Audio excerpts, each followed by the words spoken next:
unapproachable. I don't even want to say anything to them, because if I do, I'm afraid that they're going to look at me in judgment for the way that I have fallen. Instead of them saying, let's join hands together here and let's cry together, let's pray together. And if we will be able to have this intentional attitude toward those that are lost out right now in the world, guess what would happen to them? Your phone would be lit up. They would be calling you. They would be at your house. They would be wanting to eat dinner with you. This church would be full of people. We would be overflowing at the brim, because we would all be transparent with each other. And we would love each other. And then all of the criticism would go out the door. Because the moment that I criticize Frank, I'm criticizing myself. And the older brother, we're going to look at that right now. We're only going to spend a few more moments on this. But when that older brother started looking at his younger brother, you know what he was saying? He's literally criticizing himself. He's opening up the door for people to realize who he really is.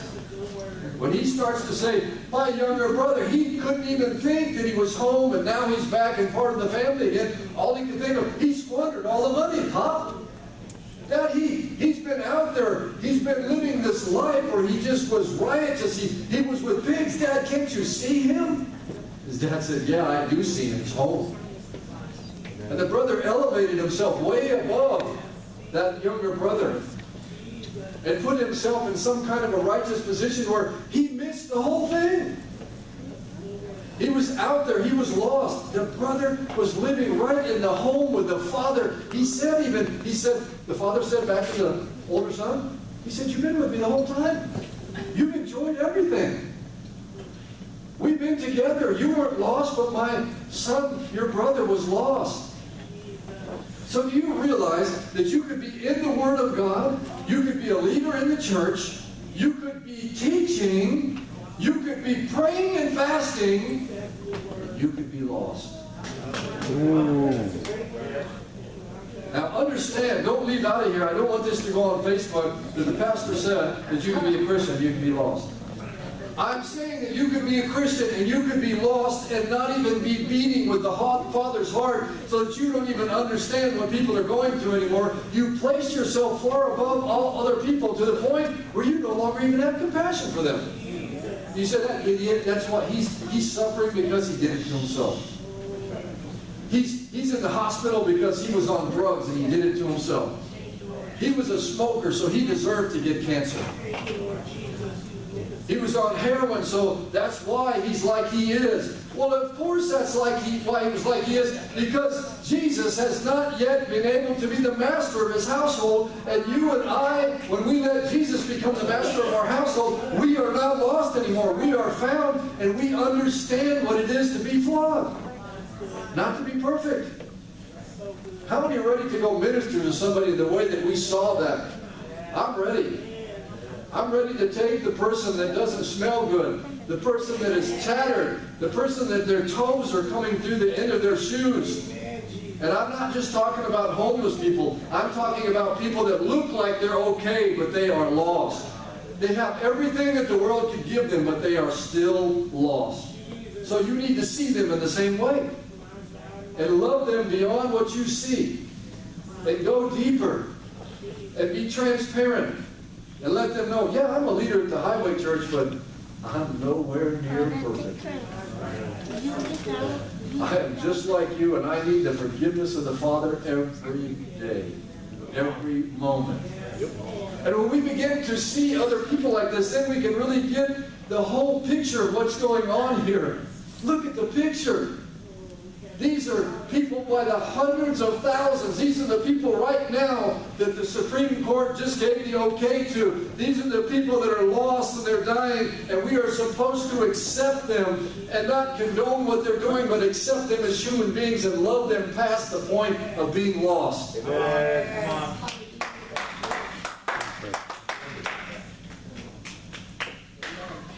So, when I'm caught up in games, manipulations, self-delusions, power struggles, and distortions, and I forget the voice of the Father that says to me, you are my son, Mike, whom I love.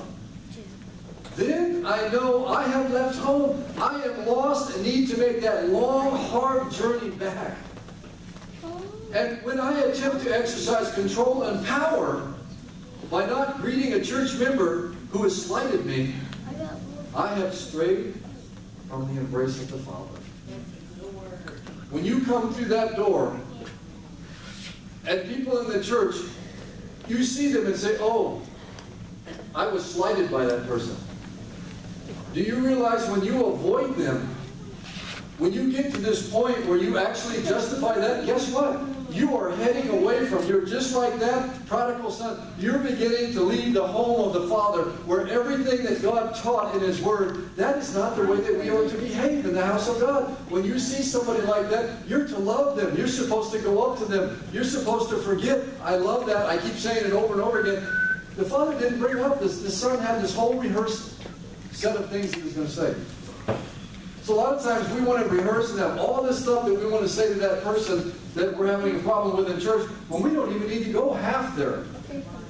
We just need to go up and say, would you forgive me? And then let the Holy Spirit do the rest. And then you don't even have to bring up this long rehearsed thing that you're going to... I've got 6 pages that I want to read to you before we begin this dialogue.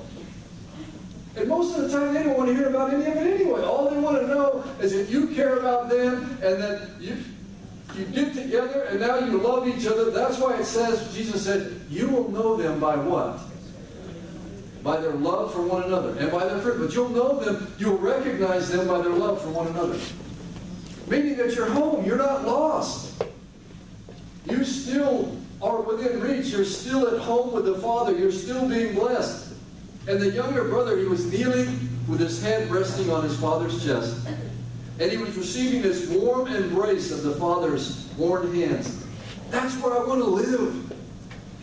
When I live there, I am fully aware of how broken and fragile I am. And I gain a glimpse into how wide and long and high and deep is the love of Christ. Look at this scripture with me in Ephesians as I begin to wind this up. Look at Ephesians chapter 3 with me. It starts out at the halfway point through 17, verse 17, 17b. Look at this, you guys. And if you have your Bible, you can keep it open to that. It says, so that Christ may dwell in your hearts through faith, and I pray that you, being rooted and established in love, may have power together with all the Lord's holy people to grasp how wide and long and high and deep is the love of Christ, and to know this love that surpasses knowledge, that you may be filled to the measure of all the fullness of God. So this that we're talking about, it surpasses human knowledge, because we know the way the human tendency is. We know the way that people want to deal with us when we make a mistake. People are just waiting to pounce on you. I feel like sometimes people are just watching so that I make one little mistake so that they can say, yeah, I knew it. I had somebody actually say that. We were out on the street and they weren't talking to me, but they were talking about the church, and they say, yeah, it's just like I expected Christian people to act. And so when we look at this, it's a love that surpasses human knowledge. It's not something that's attainable outside of being home. So when you get lost in your ways, the prodigal son was, then he had to come to his senses to come back home so that he could really fully realize the love of the Father. Unconditional. That's unconditional love. When is the last time that we as a church had unconditional love for somebody? When is the last time that somebody in your family, how many do you have in your family right now? How many has one person in your family that you just don't like? Lay that one once again. How many, before you go to a party, you make a couple of phone calls to make sure that that person's not going to be there? Oh, well, if they're going to be there, I'm not going to go. And you figure out a way out. You call and say, well, my cat is sneezing today. I'm going to have to stay home with them and put them on the, what's that thing? When our kids had Vaporizer? Vaporizer. We're going to have to stay home, put the cat on the vaporizer. I can't make it to the family get-together today. And really it's because I know that Uncle George is going to be there and I can't stand him. So unconditional love. Now you understand where the rubber meets the road. See, it's easy for us to love somebody that loves us. Somebody that's always telling you, oh, Frank, that hat looks so cool. That shirt, are you working out, man? You're looking really good. You're looking buff. You know, and then you say, man, I really like you. Man, you're so cool. And say, yeah, he's my best friend. But then all of a sudden, he says something, and we don't want to hear it. And instead, we should say, you know what, I'm flawed. And I want to be transparent. You just caused me to really think about, maybe I better look. Maybe I better listen to what you're saying to see if maybe, just maybe, I'm that flawed person so that I can change. See, I said in the beginning, just because we're flawed, we're not supposed to stay there. So don't come to me later and say, well, I'm flawed, and I know that I'm flawed, so I'm just going to stay here for the rest of my life. That's not what this message is about. It's so that we can reach people and realizing our dependency on God. That's why we say we're fragile. We're in these earthen vessels, these clay pots that are breakable, and that's what causes us to be able to have that dependency on God so that He can finally do something with us. Because when we're proud and we say we don't need Him and we think we can do it all, then God can't do much with us at all. And that's when we become lost. And it takes that hard, I say it's a hard journey coming back home. You know why?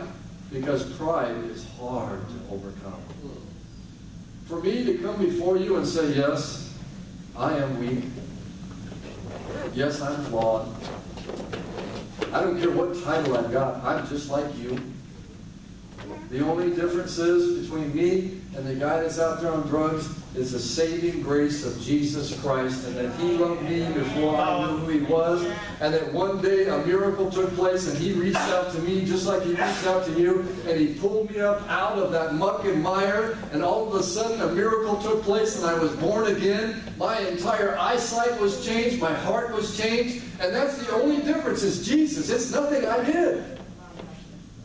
And that's the message of this prodigal son.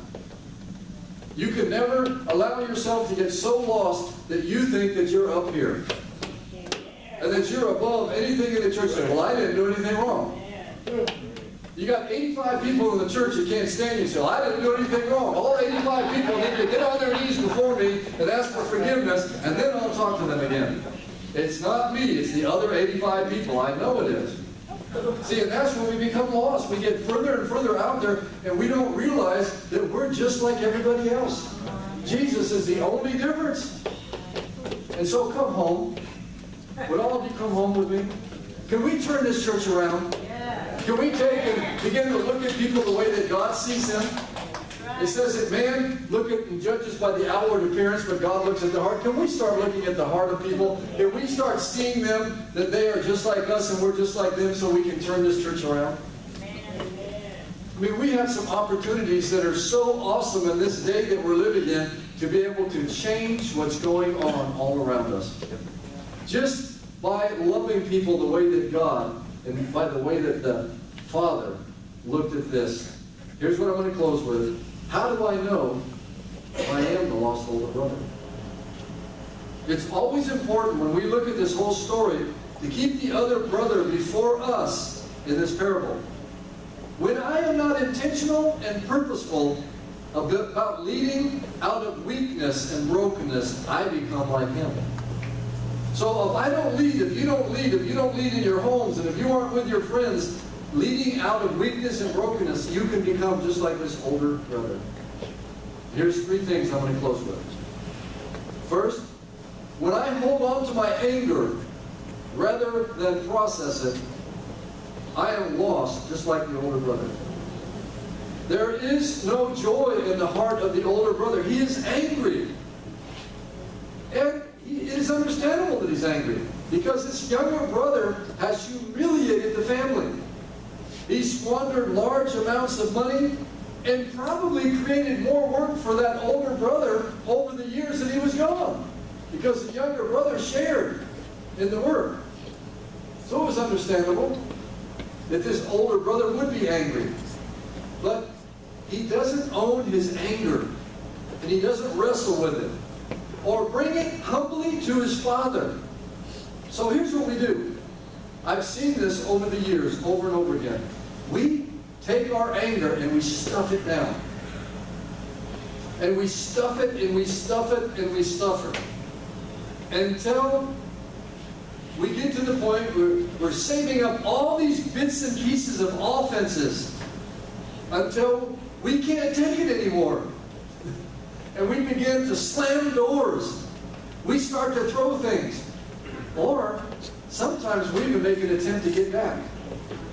How many have ever tried to get back at anybody? I mean, I see people, they get out of my car when I give them a ride. I don't know if they're mad at me or what, but they almost break the door off the hinges. Me, I like to be, soft and be nice and try to actually live that out intentionally. I see other people, they come in, they slam the door. They come up and I say, could you move that chair over for this lady?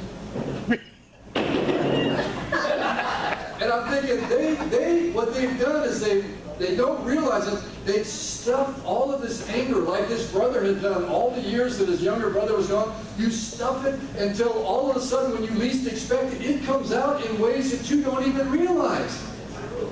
How you doing? All right, I'm doing good today. I'm thinking, wow, what are they so angry about? And did you know that when you ask them, I'll actually go to people and I'll say, why are you so angry? And you know what they say? This is the honest truth. I don't even know why. Because they are so lost. Like this older brother, he didn't even realize. He missed the whole point of what was going on. When his dad brought that younger son home, he missed it. All he could think about, look at the words. Go back and study that story. Look at all that older brother had to say. He was angry.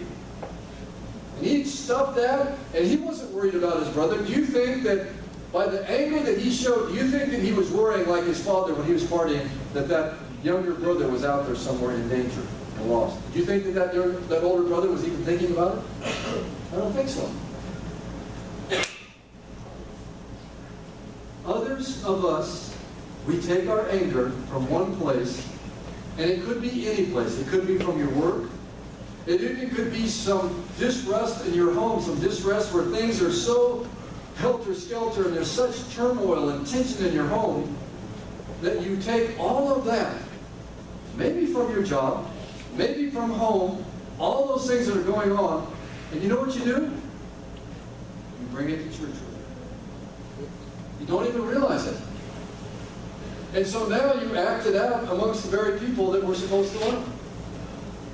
And so this is one of those areas we can see this so clearly. How many times have we directed our anger after just coming out of some tense situation? And when you ask your children to do something, I know because I have grandchildren. And you have somehow stuffed this, you've not dealt with it, you've not wrestled with it, you didn't confront it in your own life, and then all of a sudden you just ask your grandchild or your child, you ask them to do something, and they don't do it as quickly as you thought that they should, and all of a sudden you just raise up and you're ready to kill them.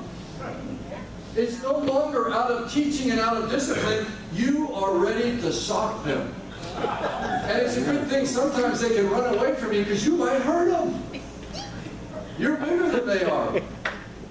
And I'm thankful that God allows us to be able to look at a story like this and see how dangerous it is to get lost and let this anger build up and not confront it and deal with it. We need to wrestle with it. We need to take it and say, God, only your love that passes all human understanding can help this weakened vessel.